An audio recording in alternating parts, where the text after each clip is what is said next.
Associated Press story. Swiss radio has figured out why Swiss cheese has holes. What? Like what? Like This is like Illuminati stuff. well, why? How is it that people don't know Oh, you know that this? Swiss cheese? You were just born with the knowledge of Swiss cheese? Well, no, but I mean, Swiss cheese has holes. It just always has. So no one went, I wonder why I'm not getting more cheese. We should do a study until now. Well, this would be true Swiss cheese lovers. Like, I'm feeling cheated because there's these big holes. They say that my cheese. microscopically small flecks of hay fell into milk collecting buckets in barns helps the holes to form. They sprinkle hay in the cheese. It's hay. It's by amounts of hay dust. They sprinkle hay dust in the cheese. And that's what makes the holes. How is it even still holy? I mean, like, with new modern processes, it's like probably there's. Why would there be hay dust? Why couldn't you just remove the hay dust and still have Swiss cheese? Why would there not? Why would there be? Why would you? Why would is you it have because to have they're the keeping holes? with the tradition of It has to have cheese making? cheese holes. I got nothing for you here. Wow. It's the researchers say it's because the modern industrial milking methods don't expose the milk to open barn environments. Yes. So because of that, there's no holes anymore. There's no holes. Right. Oh, so they're trying to figure out where the holes went. Right. No more I hay guess. dust. Well, that's a sad story. Bring back the milking maids. Bring back the milking maids. Next week we'll talk about why popcorn goes pop. Actually, I think I know the answer to that one. Hey, it's Jason Jones of Bill Herman. Welcome to the Village Jason Show. It's another week of madness and mayhem, all about our Silliness experiences. and idiocy. Mobile A couple of entertainers. DJs just talking about stuff. Talking about things that are really unimportant, but making them really significant. I've noticed as I get to know more and more DJs around not only the country but the world, that a lot of guys and girls bring their spouses with them as their assistant or as their assistant at a wedding. I just realized something I have to apologize for. I want you to continue this, but I need to apologize for this right away. I just noticed that, like, my head is bigger than yours on the screen. Can you? That's okay. Do I look like the parrot on your shoulder? 'Cause usually it's the other way around. I wasn't thinking parrot. Anyway, what were you saying? Really? Is it that small? What were you saying? No, you were saying about spouses coming to Yeah, shows. well, a lot of DJs bring their spouses with these events, and they don't bring them. They go into with business them. together. Yeah, they go into business together. Yeah. But specifically, they go to the events with them. Yeah. If you want a sales tip, bring your wife to the sales meeting. Oh my goodness. Well, if in fact your wife wants to go to the sales meeting, True. If she sits there and pouts and complains the whole time, then it's not going to go very well. You don't want your wife to sit there rolling her eyes. Oh yeah, well if he did that, I'd be a lot happier. And drink, Oh, him giving you that advice. He never does that for me. Right. Oh, all romantic for you. I hope What's you're really happy. going on here?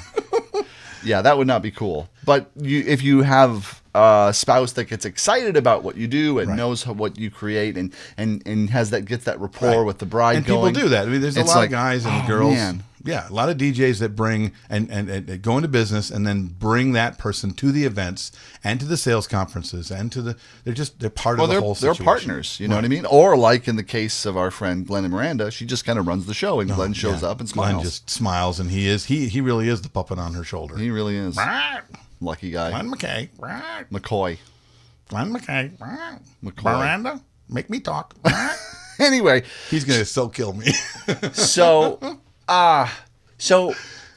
you did this, didn't you? I started out. I didn't start out this way, but there was a period of time that I was like not actively in the business, and then went to my cousin's wedding, and I had done the garter auction. In North Dakota, garter auctions are a big deal, and I had actually kind of made a little name for myself the way I did the garter auctions, No one did it better than you. Auction style, and people were really excited about it, and it was really important. So I got a lot of bookings doing that in North Dakota, and so she was as a side note, did you do it really well because you made them a lot of money, or because you were really entertaining? Both. Okay.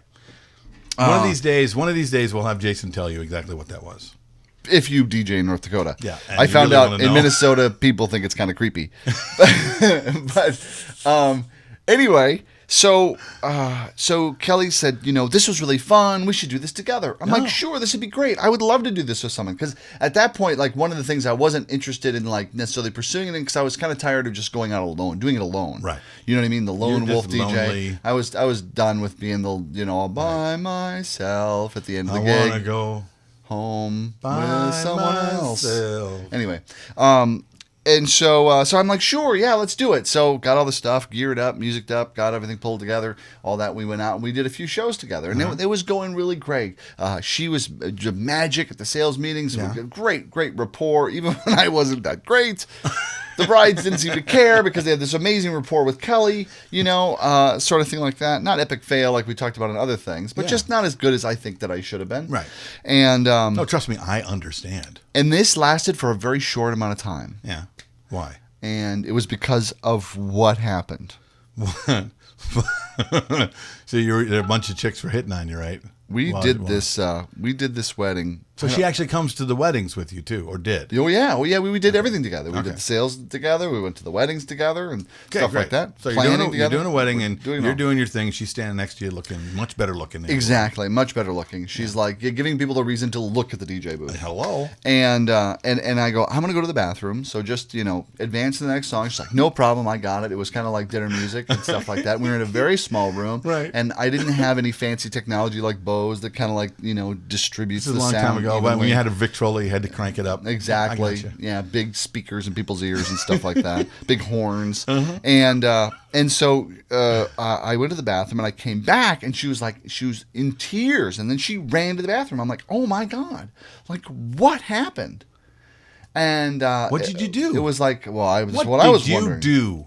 And so I was kind of like, and I thought the event was going well, and everybody seemed like they were having a good time and all this kind of stuff. And then probably about a half hour later, she came back from the bathroom, kind of composed herself, and I'm like, oh my gosh, like what happened? And she says, well, I was just standing here playing music, and somebody came up and said, excuse me, can you turn it the F down?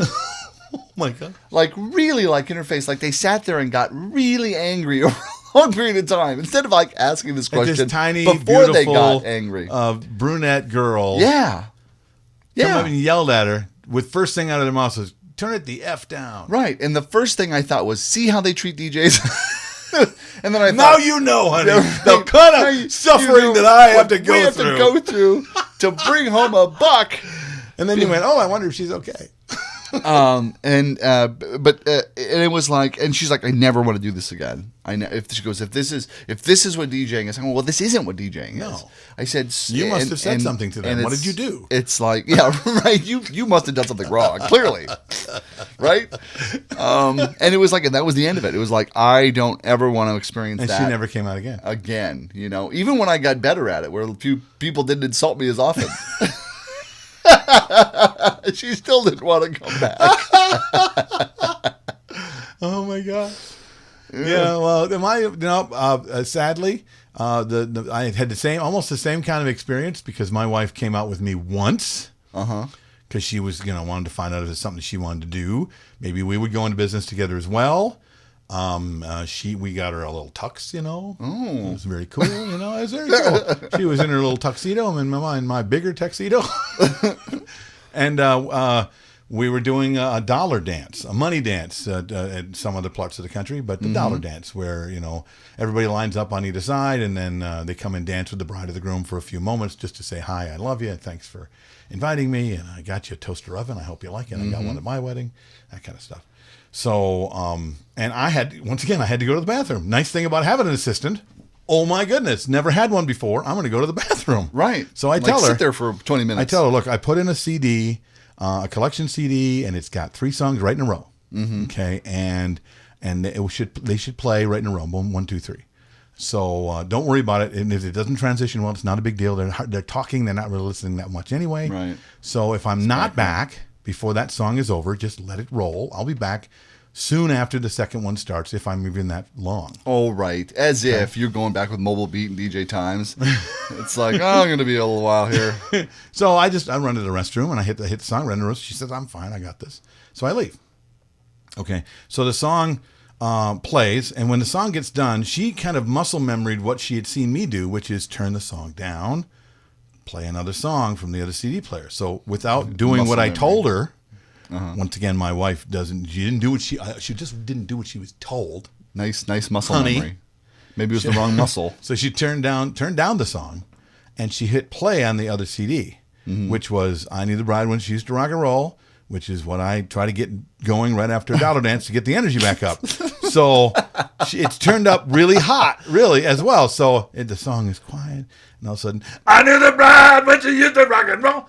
And the bride turns around, yells at my wife, "What the hell is this crap?" Oh, man. And my wife didn't cry and run away. She did this.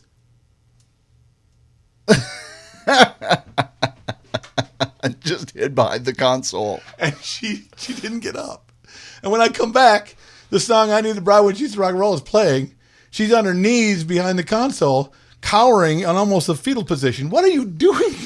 Why are you playing this song? She goes, ah, da, da, da. So I turn it down, and I bring the thing, I hit song, and the bride goes, "Thank you." Wow. And I'm like, okay, that's fine. I look down at my wife, Marina, and she says, "I'm going to be here the rest of the night. I am not getting up. Oh, my God. I am not. And the moment I have a chance to scurry out of here, I'm gone." Totally hiding out. Never did it with me again. Oh, wow. And it's not like we haven't made the mistake of hitting another song, but Well, it horrified her. But this could explain, I mean, this could be primal. I mean, this could be anthropological about DJs, dating way back to caveman DJs. Yeah. Because we have the console to protect ourselves from audiences throwing things at us when we don't play songs they like. That's so why. we don't want to go away. Like, why would I want to go out from behind my console? You don't put the chicken wire up in front of you Why anymore? would I want to go out there? I do that all I'm the time. vulnerable out there. This is impervious. You know how much equipment is right here? Yeah, If they yeah. get through this, I'm a goner. Right. Well, and that's why that still happens today with the disc jockeys who, I think a lot of the reason that DJs sit behind their consoles because it hides where they are. That's one of it. They can hide behind their stuff. It also, they see DJs on television and they're in radio. The radio station DJs sit in a chair behind a booth, so they think that's what it's got to be. Well, I figured out why I sat behind my console. You're a lazy ass. Well, besides that. I don't know. No, it was literally, I set it up as a table. It was a coffin set up as a table, but I only made it high enough to sit on a chair. And I would sit on my chair behind my console. And I DJ that way. All right. And I So you didn't have to bend over? well no I always Was you sat there more vulnerable and if you bent over on my cable trunk on all my CDs, my big coffin of CDs were there, so I was like and I was sitting there at my desk. So he set a little console. He set up a little radio console. A little radio console, Because but in that's a radio not why. studio, you sit there and you'll be able to turn to get the That's cards. not why. Never have to get off your butt. Oh, that's not why. No, the other guy in my market that was DJing before I started DJing Yeah. was in a wheelchair. And he always sat behind his console. Well, because he was in a wheelchair. But I thought that's the way I should do it. I was quite literal then. You think? And I set it up just like his. Just like his. Wow. He seemed to be successful. But it never occurred to me that he couldn't stand up. No. You know? No, he can't. So, yeah. So that gives you a little insight on how bright I am. So now, if you've ever had an experience like this, have you? What kind of experience have you had working with your spouse or girlfriend? Or with your girlfriend? Did you get into business with your spouse or girlfriend? I've heard very successful stories who took this a lot better than me. Probably another reason why my wife didn't really want to work anymore, because I kind of came in and because I looked like, what the hell are you playing this for? Bossy pants. You can't be bossy pants with your wife. Even though I'm in charge when I work and my wife works for me, she doesn't really work for me. That It's message my was wife. for her. Yeah, that's what. So if you're successful with this, if you have been successful, how did you do it? Yeah. How has it worked for you? Or if you haven't been successful with it, we want to hear about it. Or Write you about had it in the comments. you had a moment that ended it all for that part of you, for you guys as well. Then share that. You can either share it on the Bill and Jason Show Facebook page, or leave it in the comments below here on our YouTube page. And if you want to know more about the workshop coming up in November, there's still seats available, and I believe that the Disc Jockey News is still making a few scholarships available. Ooh. So get in contact with me and get your seat tied down as soon as you can. Awesome. So we'll talk to you next week. Bye. Broadcasting from high atop planet Earth at a rate of 96 kilobytes sampled per second over the interweb in an effort to stop glorifying being busy. This has been an entertainment experience production.